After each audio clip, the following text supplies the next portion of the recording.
Good morning, and thank you for standing by. Welcome to LiveOne's fiscal fourth quarter and full year ended March 31st, 2026 financial results and business update conference call. During today's call, all participants will be in listen-only mode. Following the presentation, the conference will be opened for questions. Presenting on today's call is Rob Ellin, CEO and Chairman of LiveOne, and Craig Christensen, Interim CFO of LiveOne. I would like to remind you that some of the statements made on today's call are forward-looking and are based on current expectations, forecasts, and assumptions that involve various risks and uncertainties.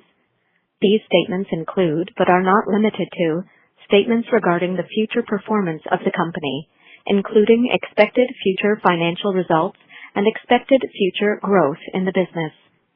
Actual results may differ materially from those discussed on this call for a variety of reasons. Please refer to the company's filings with the SEC for information about factors which could cause the company's actual results to differ materially from these forward-looking statements, including those described in its annual report on Form 10-K for the year ended March 31st, 2026, and subsequent SEC filings. You'll find reconciliations of non-GAAP financial measures to the most comparable GAAP financial measures discussed today in the company's earnings release, which is posted on its investor relations website. The company encourages you to periodically visit its investor relations website for important content. The following discussion, including responses to your questions, contains time-sensitive information and reflects management's view as of the date of this call, June 24th, 2026. And except as required by law, the company does not undertake any obligation to update or revise this information after today's call. I'd like to highlight to all participants that this call is being recorded.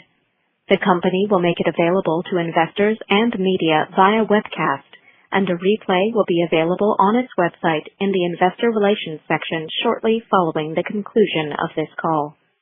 Additionally, it is the property of the company, and any redistribution, transmission, or rebroadcast of this call or the webcast in any form without the company's expressed written consent is strictly prohibited. Now, I would like to turn the call over to LiveOne CEO, Rob Ellin. Good morning, everyone, and thank you for joining. This has been a transformational year for LiveOne. I want to start by applauding my team at LiveOne, at PodcastOne, at Slacker, and our merch business. Each of those subsidiaries have fought through this year and battled and turned this around. LiveOne reported this morning $77 million in revenues. Our audio business, $73.5 million and $6.1 million in EBITDA. This is hugely transformative to the company. It's been a tough battle. In 30+ years of running public companies, we lost our major customer, Tesla, lost $65 million out of $75 million in revenues. We took punches from our debt holders, our banks, our investors in a brutal market. At one point, it felt like the Knick game. I'm wearing my Knick hat today, as this was comeback time for LiveOne. But our teams rallied and did not quit. As you look at our podcast business, Kit Gray showed up as our Jalen Brunson. He took that business and has now grown it from the time I acquired it from $17 million. This year we did $61 million with $6.3 million in EBITDA. When we acquired the business, it was losing $6.5 million a year. That's a $12 million swing in EBITDA. And as you look at this first quarter, we've just raised our guidance and raised our guidance to $78 to $85 million, right, with $8 to $10 million of EBITDA. And we're already doing close to $2 million of EBITDA for the quarter. So you're on an $8 million run rate off the slowest quarter. At LiveOne, we survived our banks pulling out. We replaced them. We have now paid down all of our junior debt. We have now converted over $15 million of equity at $7.50 a share, and we have cleansed our balance sheet dramatically. Now's the time, everyone has fought through this year, to start to see this business turn and go back in the direction where we started. We traded for almost 5 years between $40 to $100 a share. We went through a tough period of time during COVID. We came out stronger than ever. We've gone through a tough period of time with Tesla, and we're coming out stronger than ever. Our B2B lineup is growing dynamically across many verticals. As you look at the past announcements that have just come out in this current quarter, we've announced partnerships with Vizio, which is part of Walmart. We've announced partnerships with Samsung. We announced partnerships now with AT&T. AT&T will now reach over 70 million people and growing. And as you continue to add these to our current lineup of B2B deals, we also added LG to the lineup. If you take the combination of just those alone, is hundreds of millions of monthly eyeballs. As you now look up forward, we expect to announce our next major partnership with a retailer with over 50 million monthly subscribers. We've already talked about going through phase one and the success of it, and the success of the signups that came at almost 46%, way higher than we could have dreamed. When you look at the Tesla partnership, there were only 2 million cars. Consumers had to sign up for $10 a month, and somehow we ran from when we acquired the company, we acquired Slacker Radio, doing $200,000 a month to doing $65–70 million a year and growing. We've now started to replace that. Part of that replacement came with a really exciting partnership with Amazon, now over $20 million. Then it was Paramount. When it first started, it started at Pluto TV. It started as a $2 million deal. It's now over $26 million. We continue to grow these. We see telltale signs that these partnerships will all look similar, that if you just can convert 0.5% to 1% of their total audiences, we could be looking at hundreds of millions of dollars in the next few years and $1 billion over the next 5 years. We could be more excited about where the business is going, and we wanted to show the street our hand. All right? So we rallied back, and what did we do? We bought back a substantial amount of additional stock. We now said we bought over $7 million stock in the free market, and that we have $5 million additional to acquire. We also bought a substantial amount of Podcast One stock back. And if the company is going to continue to trade at these discounts, we are going to continue to acquire. We're going to continue to buy back, as well as you will see me personally buying a sizable position back in the company. I bought as high as $60 a share, and I certainly will continue to buy down at these low levels. With that, again, I want to thank my management team for successfully surviving a uniquely difficult period of time, and for coming out of it stronger than ever. We feel like these B2B deals are starting to build momentum. We have over 100 in the pipeline right now. Everything from hotels to airlines, things to streaming networks to audio companies, carriers, auto companies, and we see the telltale sign that these will continue to grow. With that, I want to pass this over to Craig and give him an opportunity. Craig has joined us on an interim basis, but hopefully for long term, has done just an amazing job of harboring the ship and getting the 10Qs and 10Ks done, and brings a very prolific background as CFO, as well as real serious experience in M&A, doing over 20 acquisitions in his last company. So Craig, take over from here, and then I'll jump back in and finalize everything. Thank you. All right. Thank you, Rob. Thanks for that intro. I'll just spend a few minutes here providing a brief overview of our results for the fourth quarter, and then I'll cover the full fiscal year. Some of these numbers Rob commented on, but the consolidated revenue for the fourth quarter was $18.9 million, with positive adjusted EBITDA of $300,000. Our audio division revenue for the fourth quarter was $18.3 million, with adjusted EBITDA of $2.4 million. On a U.S. GAAP basis, consolidated net loss of $7.6 million, or negative 65 cents per basic and diluted share in the fourth quarter of fiscal 26. Our Podcast One subsidiary produced Q4 revenue of $15.7 million and adjusted EBITDA of $1.9 million. Our Slacker subsidiary produced Q4 revenue of $2.6 million and adjusted EBITDA of $600,000. For the full year, our revenue for fiscal 26, as Rob mentioned, was $77.1 million, adjusted EBITDA of negative $900,000.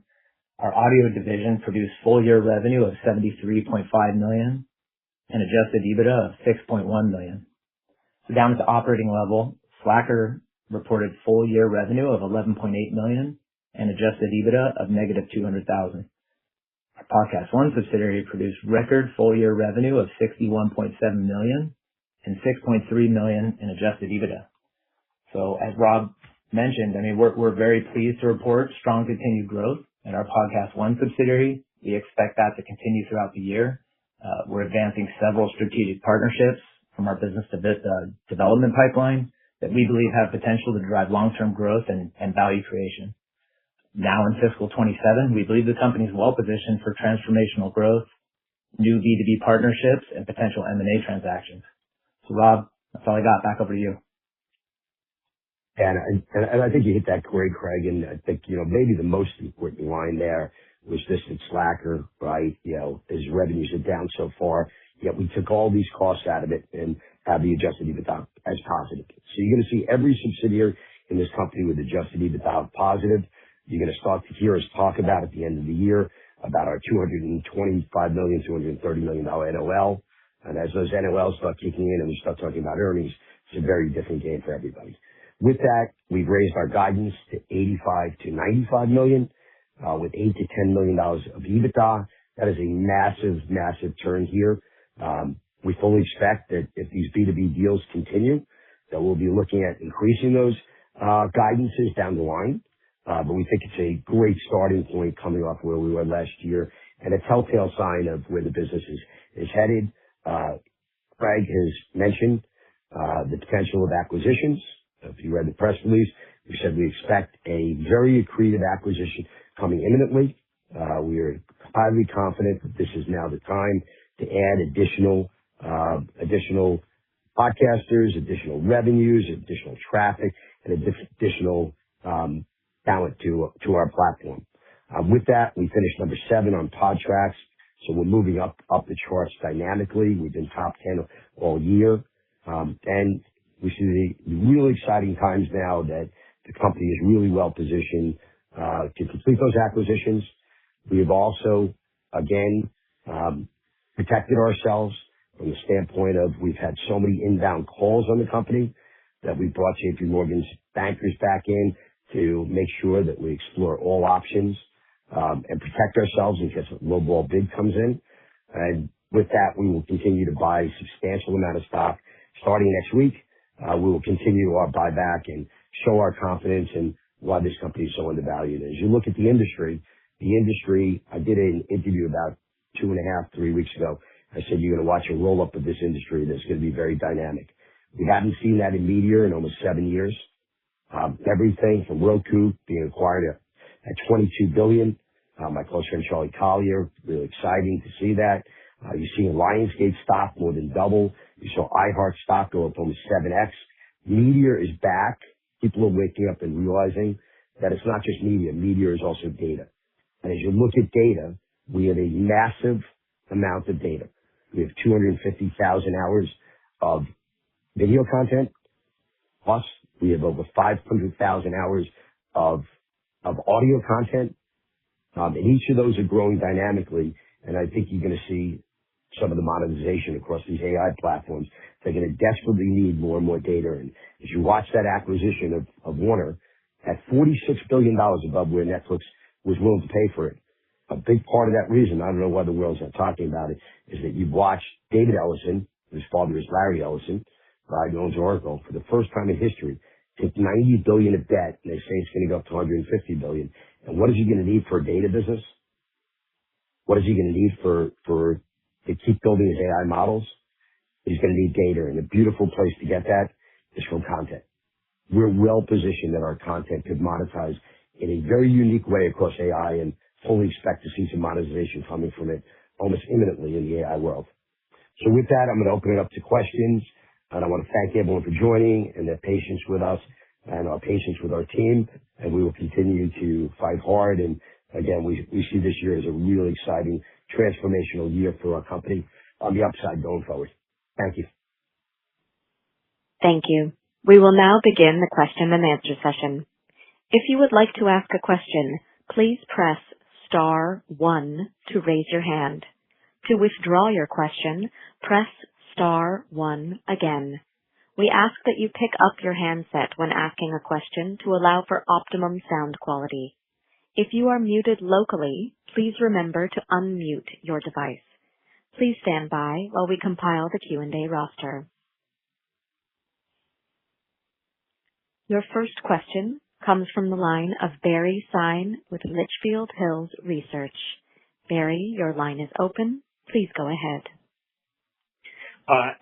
Good morning, Rob, and welcome aboard, Craig. Rob, I want to start off asking you about the AT&T deal. Obviously, a huge new partner, and you've been talking about a carrier for some time, so you've delivered. Wanted to get a little bit more information. From the release, it sounds like they're going to sell a package to automobile manufacturers, OEMs. What's the status there? Have any been signed? And when might we see some revenue from this new relationship? Thank you. A lot of questions in that. What I would tell you is that historically, music subscription, the largest partners have always been carriers, right? And as you know, Barry, I owned Kazaa previously and did well over $100 million with carriers. And when I built Digital Turbine, almost all of our revenues came from 58 carriers around the world. Right? This is a massive opportunity.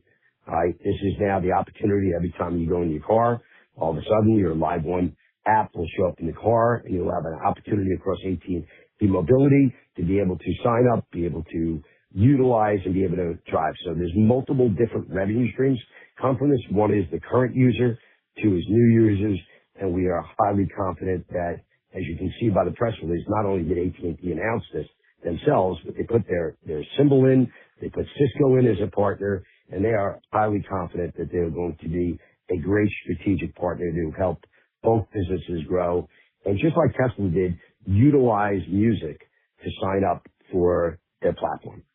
So really exciting partnership, and there's 67 to 70 million so far cars that are programmed for this and growing. They're basically taking the entire market in this. So we're really excited about this partnership, and I think you're going to see more carrier relationships, and I think you're going to see deeper carrier relationships as the cycle is changing, right? And people are waking up that all of these companies are infringing upon each other's businesses, and AI is so critical to their survival. What is that about? That's about data. If they don't own their own data, they've basically handed most of their data to Apple and Android for the last 10 years. As that changes and as that cycle changes, they're going to start fighting for that data. And I think we're well positioned to be able to pick a piece of that. And I think this will be the first of potentially many carriers around the world. Okay. And Rob, you mentioned AI, and you've talked about monetizing the content you have. I want to ask a couple of questions on that. I understand the opportunity for licensing the Podcast One content so the AIs can learn more to speak like real people. Are you also going to monetize the LiveOne catalog, things like music festivals or some of the interviews you've done? How many are you negotiating with? Have you signed any? And again, revenue timing, when we might see some revenue from AI deals show up in a 10Q or a 10K? Yeah. So being very careful in that, right? I would say it's imminent, right? With that, I would say that there are multiple parties coming very aggressively, looking at this and looking at the space. You're reading about it on a daily basis, and Barry, you did some of your own research on this, and people are talking about $100 to $500 per hour, right, of content. That's just for the practice models, okay? All you have to know is if you went onto your AI models, if you went onto the LLMs and you went onto them 10 weeks ago and you wanted to change your face to James Bond or Mickey Mouse, you could do it very easily. Now you couldn't even come close. What's happening, there are war rooms in every single law firm right now that the major media companies are fighting these AI companies. And you're going to see lawsuits. CNN just filed one last week. There's going to be lawsuits everywhere, right? They're going to block everything they can until they can figure out what the model is. And these models, no different than Napster in the old days, or when we dealt with with Kazaa, you're going to deal with it. It took 17 years for YouTube to settle this. So what's going to happen is secondary content, and I don't mean secondary from the quality of it, secondary content that you have access to, right? So very differently with podcasters, podcasters own their own content in conjunction with Podcast One, right? Whereas if you're on CBS, there's only a few people in history like Dr. Phil, who's on our platform, or Oprah, actually own their own content. It was owned by CBS. So now you're going to have this wide open field that are 250,000 plus hours. And that's just what we've collected from the first 17 podcasters. We're digging into it. It's probably way higher. Our 500,000 of audio content, we have to look back 24 years to get it. And shockingly, our codes have what looks like very unique value. So we're exploring all options and had multiple bidders. We're looking for the right partners. We're making sure the contracts make sense, make sure we can protect our talent. Number one, we're always a talent-first platform, but I would expect that some revenues are going to come in imminently. Okay, and my last question is on Tesla. The process of converting free customers into paying customers, and then on the free customers, the process of monetizing those with, I'm guessing, programmatic advertising insertions. How are you doing in terms of the revenue recovery from the Tesla relationship? Yeah, it's doing good. It's doing good. I mean, listen, this is a tough process, but at the same time, we've somehow miraculously, we're now up to 1.3 million Tesla users. The average user is using it, I think we just said 69 minutes a day. So if you have access to them 69 minutes a day, and for any of you that have a Tesla car, you walk in the car, it's pretty magical, right? You walk in and you see the LiveOne button there. That didn't exist for the first 12 years of that contract, right? Yeah, before it was a squiggly orange button that you didn't really know what it was. If you listen to our host, you could hear Slacker Radio, you could hear LiveOne, but the reality is you didn't know who it was. You just knew it was a radio inside Tesla. Now you see that button and that button is there in perpetuity. I was literally just in an Uber the other day, and you walk in and it's a brand new car and there's the LiveOne button. So I think we're going to convert. I think we're going to be very successful at it. We've done way better than we expected already. Now we are using AI tools, AI marketing tools, Meta, and other things that we are going to very aggressively start to try to convert those subscribers. And we've done a nice job so far. As you can see, somehow our cash position went up, right? Even though we've still been spending money paying off, settlements around this whole, loss of revenues. So it's really exciting to see. We've also been able to, because of that, pay off all of our junior debt, part of our senior debt. So the balance sheet's literally the strongest it's been with some of the help of doing those conversions. So I think it's really exciting. I think we got to keep getting smarter on how we convert those people. I think we got to get our prices higher, right? We have not raised them yet, even though everyone in the industry has raised them dramatically. So we have to figure out what that balance is between them. But I got to tell you, no one ever expected. We thought we'd get maybe 25% of the audience, and now we're back to well over 50% that we have a legitimate shot at starting to convert. Okay, so I'll renew my subscription before you raise your prices. Those are my questions. Thank you. All right, thanks, guys. Thanks for your support. Your next question comes from the line of Sean McGowan with Roth Capital Partners. Sean, your line is open. Please go ahead. Thank you. Good morning, Rob, and hi, Craig. Nice to meet you, LiveOne. First question starting on, when will the 10K be published, issued? Hey, Sean, it's Craig. We're aiming to get it out the end of this week, but we have until Monday, which we don't plan to use, but we have till then. But it'll be out this week. Okay, thank you. Because a lot of questions around things that have changed subsequent to the quarter, that would be helpful to update a model. Can you give us a sense of, like, standing here today or kind of at the end of June, what is the share count now, and talk a little bit about what's out there that's convertible versus, eliminated with some of the moves made more recently?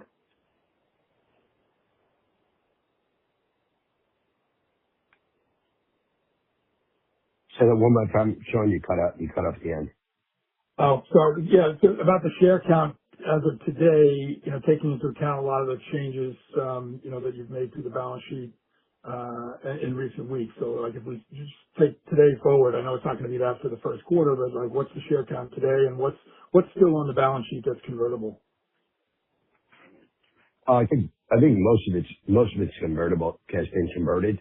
I think we said today that 15 million total, was almost completed, right? So you'll see another, I don't know, probably from last quarter, probably 1 million shares total in that range. But in those 1 million shares, these are in unique hands. These are the first time that we've signed long-term partnerships with many people in the industry, right? From BMI to Merlin. And with that, we've also added over 20 million songs to our portfolio, right? And adding those 20 million songs, as most of you know, most of my background has been building off of carriers around the world and mobile businesses, right? We've never been able to and have chosen not to because it wasn't worth it at the time to really expand overseas. This now gives us the opportunity that we now have a global presence that we can really start to as we do an AT&T deal. There's no reason I can't go back to the many carriers that we've worked with over the years to expand. And as you know, I've been in Paris, London, Mexico 3 times, Japan, China, and Switzerland, right? Where many of the same partnerships that I did with Digital Turbine, that I did with my other companies for the last 30 years, right? We couldn't really partner with them before because it didn't make sense to expand overseas until we had the balance sheet cleaned up, especially from the standpoint of the record labels and the publishers. We're almost completely clean at this point, and I would say this is the best shape we've ever been in from a balance sheet standpoint. Great. Thanks for that clarity. Other questions on operating expenses, since you've done a good job of cleaning a lot of that stuff up, and as you had hinted in the past, using AI and other tools to get more productive. So that's encouraging. But if you look at the operating expenses in the fourth quarter, should we expect things to kind of trend the same way, or were there any expenses taken in the fourth quarter that you would consider non-recurring? Brad, you want to take that? Yeah, Barry, I think the quarter is probably a good baseline to trend off of, because you can see that throughout the year the company did fantastic at trying to cut costs with the contraction, and a lot of those were permanent, or salary based. So I think the G&A is stabilizing. The company's in great position now, I think, on a meaningful B2B deal or an M&A transaction to scale. But there wasn't a lot of big one-time puts or takes in the quarter. So I think it's stabilizing and it's a good model. Okay. That's helpful. And then my last question on OpEx is, as you said repeatedly in the past, you plan to use more stock-based comp with the podcast talent, and we see that, in the financial statements. But how much of that non-employee stock-based comp is taken outside of G&A? Is any of that in cost of sales? Yeah, it does. It's in cost of sales. So when we pay the talent, or talent takes stock, it's in cost of sales. Okay. Could you say that most of that non-employee stock-based comp is in cost of sales? Yes. Okay. Yeah. That's helpful. Thank you. Yep. Sean, I think you're going to see for the first time ever, right, the relationship with the talent is so strong that not only are they taking equity, but they're also becoming, real participants in this. We think it's going to be very strong to have 1,000 podcasters, 250 that are most of our revenues, but those podcasters behind the stock as well and behind the company, right? And really helping to drive the brand and the recognition. And Kit and the team just done an exceptional job. We moved up to number 7 on podcasts. And you're watching the second round of acquisitions happening in podcasts right now. OpenAI bought a podcast network for 13.6 times revenues. Fox is buying everything they can get their hands on, right? They bought the Box network and so on. So you're seeing round 2 of those acquisitions.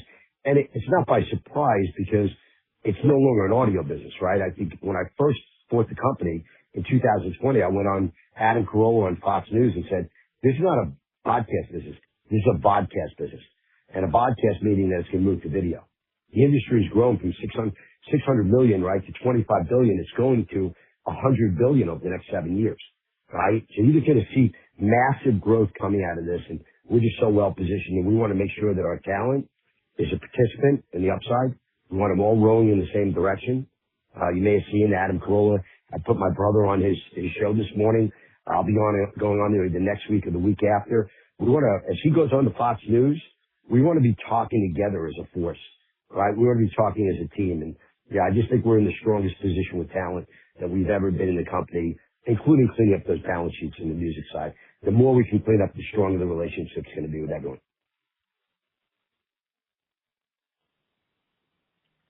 A reminder, if you would like to ask a question, please press star 1 to raise your hand.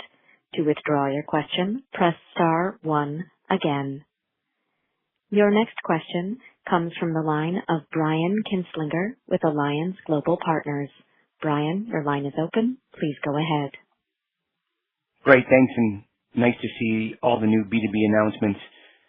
You mentioned on one of the earlier responses that 1.3 million Tesla users you got at an average of 69 minutes.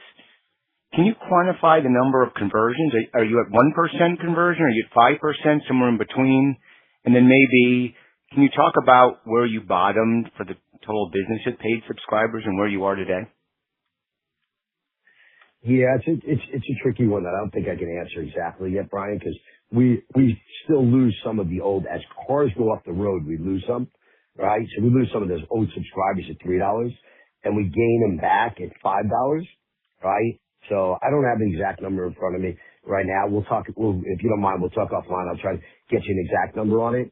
But I can tell you that, I think we said it's about 1 or 2%. We're starting to convert over the last couple of months, and we've had overall positive numbers. Our ARPUs are going up, and we've had overall positive numbers the last 2 months. And just to the roughly total paid subscribers, I'm trying to back into it. Is it around 200,000? Is that too many? Do you have a number on that, Craig, in front of you? I don't have an exact number, Rob, but I think that is a good estimate, Brian. It's kind of in that range. Great. And then you've got a number of agreements in place that you've announced. Let's take Vizio in February. I just know that date. But all of them have a time you announce them. How long before you think it takes before you see meaningful additions to that paid subscriber base? Is that months? Is that immediately? What is the average time frame you think a user converts? Yeah, I just looked at this. I just looked at the numbers. So Vizio was signed February 23rd. That's the end of February. These typically going to take 90 to 180 days before you start to see revenue start to kick in. And just to give you an example, right? In Amazon, which is now $20 million, it took 11 months before it kicked in. There was some nice revenues, but really the revenues kicked in after 11 months, and then it started to take off. Paramount was a better part of, it started off as a $2 million deal. Now it's 26 million plus, right? Yeah, that took the better part of 14 months, for the real revenues to kick in. So each of these, they're gonna start, as they get launched, as they start to grow, you start to get your feet under them. You start to understand what the consumer behavior is going to be, right? That consumer behavior changes every day, as you know, right? What else out there. So we utilize our partners, right, to market it with us and to build with us. And the beauty of it is that we don't spend a nickel, not $1 marketing it, right? This is all utilizing. We're partnering with them because they have massive audiences, just like I did in Digital Turbine, just like I did in LiveOne, just like I did in Majesco. These are those B2B deals that they have the audience. They need the content. We're making a trade. No different than when cable and satellite, if ESPN or Disney came to cable and satellite, right, they were getting paid by them. I think that's the direction of where things are going. I think that's directionally where it's going to happen now. You're going to see these streaming platforms, right, digging in deeper and deeper. You're seeing the streaming platforms going deep into podcasts, right? You've just seen Netflix announce a deal with iHeart. iHeart stock went up 7x, right? You just saw them do a deal with Spotify, right? They just bought a podcast for $100 million. Does less revenues than one of our podcasts. They paid $100 million for it, right? So it's really exciting to see what's happening, and that cycle's changing. And as long as we can keep signing these partners, with massive audiences, getting them to market to their consumers, utilizing just like Tesla did, utilizing our content to sign them up, we're going to be in great shape. Awesome. And then as it relates to your 3 TV partners, I assume you're able to monitor traffic. So can you share maybe unique TVs that have watched or listened to your content? How many repeat users are there? And are each of those 3 OEMs marketing the paid subscription to these viewers? Is that how it's going to work? Yeah, so each deal is going to be a little bit different. We can't give you metrics yet. Those deals were all announced in end of March, right? So you're literally looking at hours since we've gotten started in those, right? We'll have way better metrics, I would say, probably September, October, November, in that range. We'll have way better metrics on where they're going and which partnerships are working better and which ones are delivering more subscribers and which ones are actually and which ones, but not just that, because sometimes they're doing a better job. You're signing free subscribers, but you're signing a big pool of them, but they're pushing them and you can end up with way more down the line. So we're still in the beginning phases of those, right? And obviously we have our next big one coming, that we expect to be for sure this quarter, right? It's been delayed a little bit. We expect another gigantic one to be hitting any minute now. And then for the TVs, are they pre-loaded the app on each of the 3 or just a few of them? Or do the users have to go find and download that app? No, they're preloaded. On all 3? You can. Yeah, I think you can find, I would say by now you can find, I don't know if it's every TV, but it's certainly the most recent TVs, which I don't think has really changed in the last 5 years. Okay? Yeah. And I think you can find it if you go look. I've had multiple shareholders call me, say they found it, and they get excited about it. Just like when they see the Tesla. Our brand is getting a total refresh without spending a dime. Like, think about what it costs for Cirrus to buy their way into cars and so on. We're getting ourselves into these places without spending a nickel on it, right? We're not paying them, right? We're hoping they're going to be paying us substantial money for our great content. Great. I have 2 more. The first one, as it relates to AT&T, I know previously Slacker Radio has been pre-installed on a number of different cars. Why is it different and more advantageous with your integration to AT&T with these OEMs? Because they're trying to capture, right, the inside of cars, right? So they're trying to capture that home screen, right? There really wasn't a home screen previously, right? That home screen didn't have much value. Now home screens are growing, and as you see, just my humble opinion, I mean, the robo cars are being launched right now. You're watching more and more of the Google cars out there, right? It's really fascinating. Every kid wants to take these cars. Nobody wants to drive. The bigger the screen gets, the bigger the opportunity gets, right? That screen now, and when you go into a Tesla, we're one of 5 buttons that shows up when you get in the car. You could change it if you choose to and get rid of it. But when you go in that car, that button's sitting there day one, right? That's where we want to be, as many places as possible. We want to see our logo, our banner sitting there, and somebody presses the button, all of a sudden they become a free or paid customer. And so with AT&T, you're on that front page, whereas before with some OEMs, you weren't necessarily on that page. Is that right? No, I would say it's totally different. I would say it differently with AT&T. They're doing what Tesla did, right? So remember with Tesla, right? And this was an amazing run, right? But it took 12 years to get there. When I bought the company, we were doing $200,000 a month with them, right?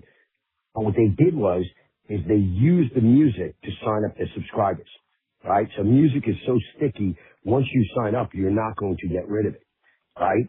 So what we're hoping for here, and the way that their position is a 3-way partnership with us and Cisco and them, right? They're going to use the music to get the people to use their platform, right? So that's how they're going to get them excited and ignited about it. It's a huge branding and huge advertising for us that would cost millions and millions, if not tens of millions, for us to buy that space to get into that. And they're going to market us in every way, shape, and form. They're gonna come out and say AT&T. They're going to the OEMs and going to those car companies and going, we're coming in with a music partner. We want to give you content right off the bat. Okay. My last question, I think one of the previous questions was about G&A. I think in general is what an OpEx, because in the fourth quarter it was slightly higher than each of the previous quarters. What is EBITDA guidance range if you included corporate overhead for this year?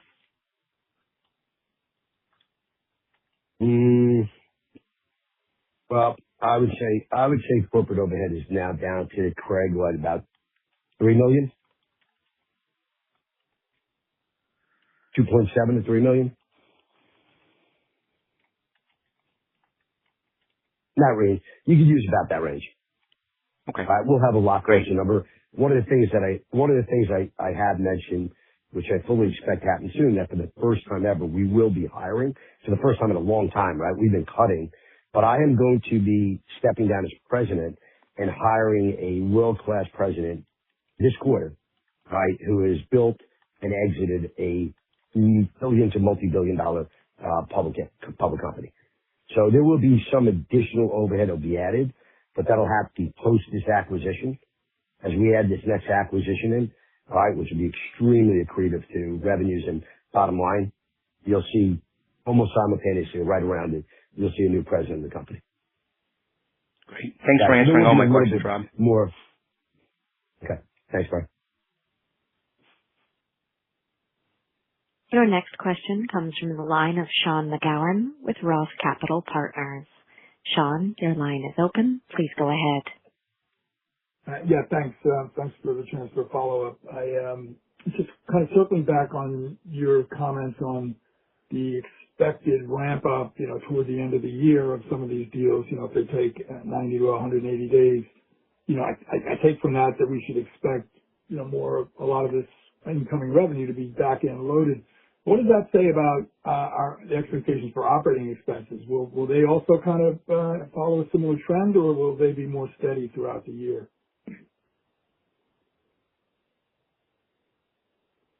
I don't think our operating expenses are going to really change in that. I think, the margins and bottom line will just get better. I mean, we're trying to be uber conservative, right? You and I had this conversation at 4:00 this morning, Sean.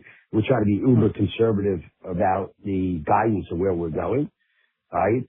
But we're, highly confident that this will be extremely accretive to the business. And when you talk about the AI business, it's just money in the bank. When you talk, there's no additional cost to that. We rev share it with our talent, right? But there's no additional cost, right? Our movies, television shows that are at the studios right now, we have one of them right now that over $5 million has been spent by studio if they greenlight it, right? That could be $1 million to millions of dollars, right? The first year to tens of millions over the next few years. There's no additional cost to it, right? So we really built this dynamically now. We do not expect to grow the team very much. Maybe we'll add another B2B person to head up retail, a B2B person head up auto, right? And a new president of the company. That's really it. So I don't really see much additions to this team. We're pretty well suited right now. AI has really given us just a dynamic advantage to cut our costs dramatically. The cost of programming, the cost of coding, the cost of building apps, all of it has gone down so dramatically, and the cost of having humans and sitting in the seat of DJs and so on, right? We don't need that anymore. We don't need it. We need a very small group to do exactly what we were doing before and more. All right. Thank you very much, Rob. Appreciate it.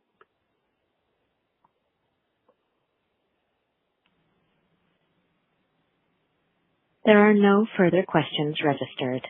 I will now hand back to Rob Ellin for final remarks. Well, thank you, everyone. Great questions. And, I appreciate everybody spending the time, and I appreciate the support from everybody. And we really do believe this is going to be a spectacular year for the company. I'm a Knicks fan. I just watched one of the greatest comebacks ever. I feel like we've done a lot of the same things here. I don't know if we were down 29 going into the fourth quarter, but it's pretty close, right? When you lose, your biggest customer and you lose that much revenues overnight, even though they gave us a great opportunity going forward, it takes a lot to recover from that and a lot to fix it. This team has just really sharpened their pencils, fought through, battled through, cleaned up the balance sheet to the best it's ever been in the history of the company, right? Paid down junior debt, paid down some senior debt, and really positioned the company now to back to being a growth story, and back to being back to being in a position of really being a thought leader across audio as well as podcasting, and really that pushes you into both audio and video. And I think we're really well respected in the industry. Now we got to get that same respect in the street. In the interim, until we get there, we're going to be buying back stock. And if that's what it takes, we'll just keep buying back stock. If we're going to trade it, 1/3 of what the industry is trading at, we'll just keep buying back stock as much as we can. So thank you, everyone. I appreciate it. I appreciate your support, and I look forward to our next call coming soon. Thank you. This concludes today's call. Thank you for attending. You may now disconnect.